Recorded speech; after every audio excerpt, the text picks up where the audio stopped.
Hi guys, welcome back to my channel. My name is Mohit and आज की video होने वाली है एनआई नंबर के बारे में। एनआई यानी नेशनल इंश्योरेंस नंबर। जी हाँ, हम इसके बारे में बात करने वाले हैं कि इसको कैसे अप्लाई करते हैं और ये क्यों ज़रूरी है। तो भाई, आपको कोई भी जॉब अगर यूके में आके करनी है लीगल तरीके से, तो आपको एनआई नंबर मैंडेटरी चाहिए ही चाहिए। ठीक है। तो थोड़ा ब्रीफ ओवरव्यू कि ये होता क्या है। तो जैसे कि मैंने बताया, इसकी फुल फॉर्म होती है नेशनल इंश्योरेंस नंबर, और ये चाहिए होता है यूके गवर्नमेंट को आपकी इनकम ट्रैक करने के लिए। सो ये वो इससे आपका टैक्स डिडक्ट करते हैं अपने आप आपकी सैलरी से। So unlike in India, India में हमें खुद इनकम टैक्स फाइल करना होता है। यहाँ पे टैक्स अपने आप कट के आता है इनकम में से। सो वो आपके आवर्स और ओवर टाइम वो सब कैलकुलेट करते हैं, राइट।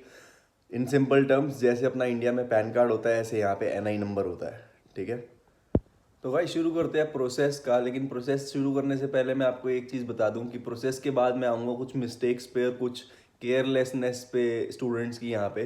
तो वो चीज़ मैं आपको अलर्ट कर दूंगा कि आप वो मत करना, नहीं तो आपको फटका लग सकता है बहुत ज़्यादा टैक्स भरने का बिना फालतू का। तो उन फ्रॉड से बचना, जो मैं एप्लीकेशन के बारे में बाद में आपको बताऊँगा। तो भाई, टू अप्लाई एनआई नंबर, जैसे ही आप इंडिया से नहीं कर सकते ये चीज़, ये ध्यान रखना। आपको उसके लिए पहले यूके आना पड़ेगा। जब जैसे ही आप स्टूडेंट वीज़ा पे आते हो, अपना एक दो दिन में बीआरपी कलेक्ट कर लेते हो, उसके बाद आपको क्या करना है, यूके गवर्नमेंट की वेबसाइट है, देखो, और थर्ड पार्टी वेबसाइट पे मत जाना, सिर्फ gov.uk की जो वेबसाइट है उस पर जाना। मैं लिंक डिस्क्रिप्शन में डाल दूंगा। आप उस पर जाके, आपको वहाँ पे एक ऑप्शन होता है स्टार्ट द प्रोसेस। उसके लिए आपको डॉक्यूमेंट जो चाहिए होते हैं, एक तो आपका पासपोर्ट चाहिए होता है, और उसके अलावा एक एडिशनल डॉक्यूमेंट जिसमें आप अपना बीआरपी यूज़ कर सकते हो। ये दो आपको चीज़ें चाहिए होंगी। प्लस आपको इनकी फ़ोटोज़ अपलोड करनी पड़ सकती हैं।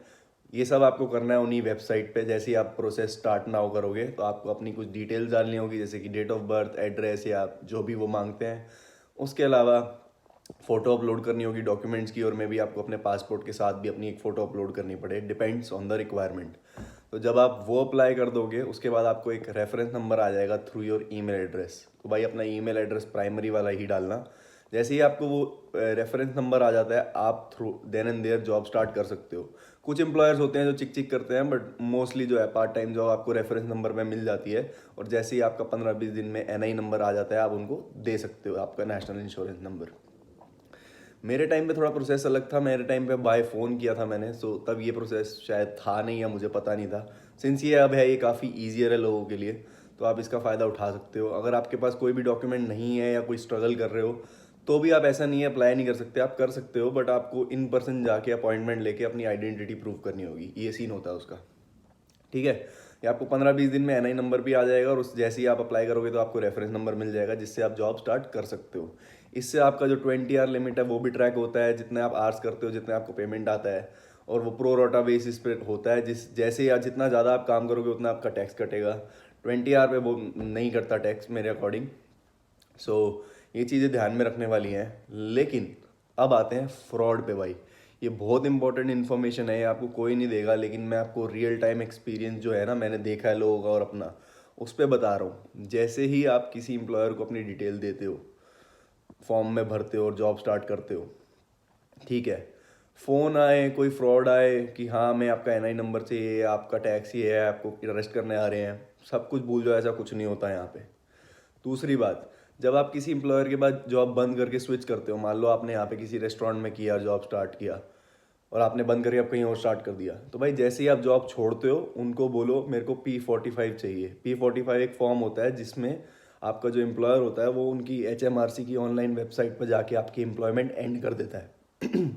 इससे क्या होगा, वो आपकी एम्प्लॉयमेंट और आपके डॉक्यूमेंट्स का नाजायज़ फ़ायदा नहीं उठा सकता, और आपके नेम पे अपना टैक्स नहीं बचा सकता।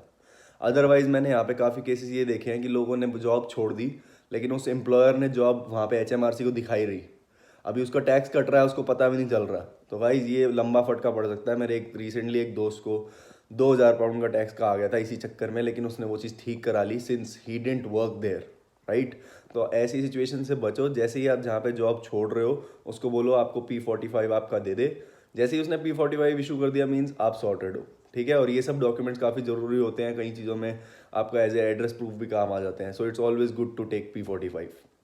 आई थिंक यही है simple and sorted process NI में अप्लाई करने का, और क्या उसका यूजेस है, किस चीज़ों किन मिस्टेक्स से आपको बचना है। अगर आपको कोई भी क्वेश्चन हो इससे रिलेटेड तो कमेंट करके बताना, या फिर मेरे इंस्टाग्राम पे भी आप मुझे फॉलो कर सकते हो।